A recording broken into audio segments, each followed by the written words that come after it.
জনাব মোহাম্মদ আলাদ সাদিক জাতীয় সিদ্ধান্ত করি। বিসমিল্লাহির রহমানির রহিম। বাংলাদেশ জাতীয়তাবাদী দল ১ নম্বর ইউনিয়ন এবং ২ নম্বর ইউনিয়ন কোচাগঞ্জ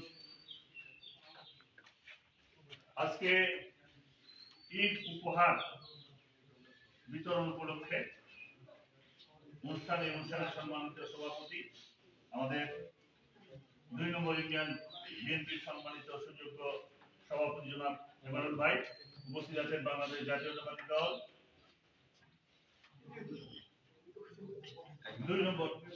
১ নম্বর ইউনিয়ন বিএনপির সম্মানিত ভারপ্রাপ্ত সাধারণ সম্পাদক ফিরোজ সাহেব, যদিও আমার আরেকটা সম্পর্ক আছে না,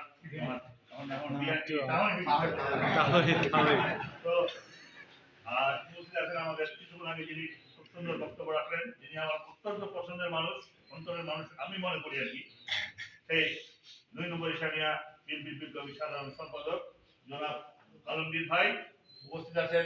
আমাদের আলীগঞ্জ ১ নম্বর ইউনিয়নের সহসভাপতি জনাব তৈজুল ভাই উপস্থিত আছেন। আমার সহসঙ্গী হিসাবে দিনাজপুর থেকে যুব দলের নেতা এবং পৌর নেতা সহ যুব দলের ফারুক, আমাদের আসাদুল হক চৌধুরী সহ বিভিন্ন নেতৃবৃন্দ এবং মঞ্চের মানে এই অনুষ্ঠানের সামনে যারা বসে আছেন আমার প্রাণপ্রিয় ২ নম্বর এবং ১ নম্বর ইউনিয়নের বিভিন্ন ওয়ার্ডের সম্মানিত নেতৃবৃন্দ, আমাদের ছাত্রদল, যুবদল, স্বেচ্ছাসেবক দলের নেতৃবৃন্দ, সকলকে জানাচ্ছি আসসালামু আলাইকুম। আসলে আপনাদেরকে গতবার দিয়েছিলাম আমি নেতাদের মাধ্যমে, এতে করে আপনাদের সঙ্গে আমার একটা দেখা সাক্ষাৎটা হয় নাই। এবার আমি একটা উদ্যোগ নিলাম যে আমি কাকে দিচ্ছি, কে আমার নেতা, কে আমার ওখানকার নিবেদিত কর্মী, তাদের সঙ্গে আমার সামনাসামনি দেখানো হবে। যদিও আমার পরিশ্রম অনেক